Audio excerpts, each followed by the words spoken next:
Hey guys, Nabil here with some more Samurai Shodown information.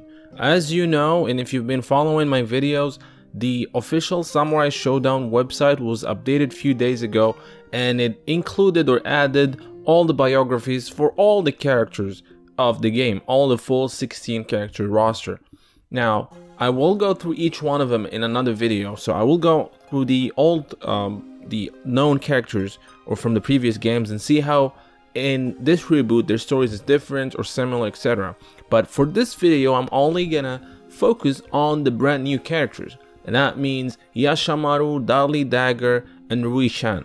So let's go ahead and start by translating and talking about each one of them. I'm going ahead and start with Yashamaru, who in my opinion is the best looking of the three. I know Dali Dagger for me is really a close second, but Yashamaru is my favorite so far. So in the website it says that Yashamaru is the son of a fallen samurai. He's a samurai warrior that was fallen from grace, and he was executed by the shogunate for unknown reasons.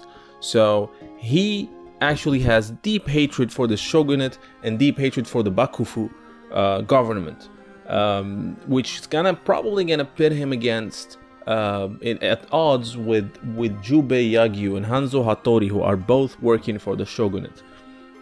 He uses a technique called the Karasu Tengu or the Crow Tengu.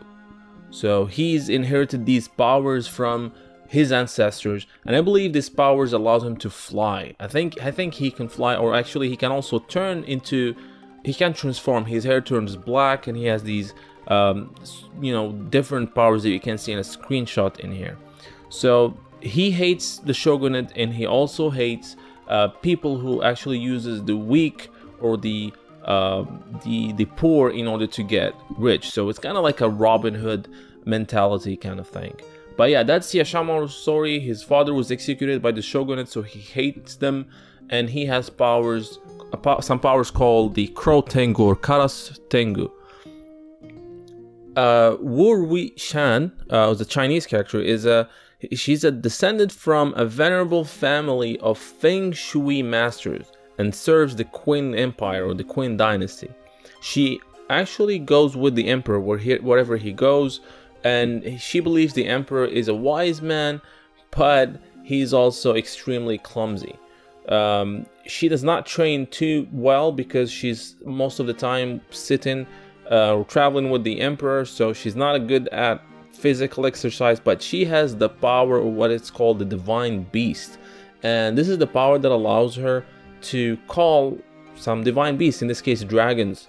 I have no idea how this is going to look in the game. We have the couple of screenshots you guys see here. You can see clearly that's a dragon foot stomping on her opponent. I'm not sure how the whole thing works. So yeah, she inherited this power from her family. So they're all secret users of the Feng Shui. The third character, and actually the first one to be revealed, is Dali Dagger. And we all thought she was a pirate, and I talked about this before. She's definitely not a pirate. In fact, she's a ship mechanic who can use all kinds of tools, and that, adds to that speculation that she actually uses more than her saw or sword or whatever you want to call it, main weapon. She also can use hammers and probably other weapons as well. So those are the tools that she uses to build ships.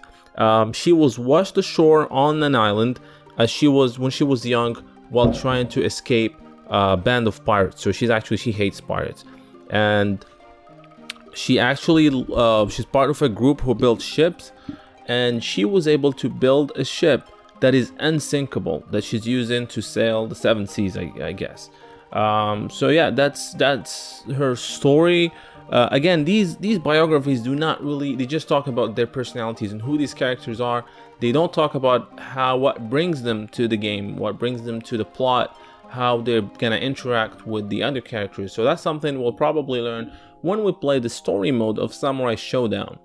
And again, the story mode is not a cinematic story mode, it's more of an arcade ladder with the prologue, couple cutscenes, and an ending. But that should be enough for us to learn more about these really looking cool characters. Personally, Yashamaru is my favorite. Dali Dagger comes next and Leran last.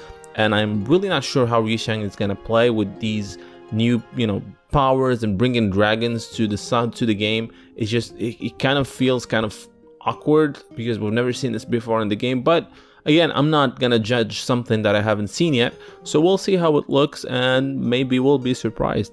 So yeah, that's pretty much it. Don't forget guys to like this video if you do, and please subscribe if you have not done so. This was your host Nabil, and thank you for watching.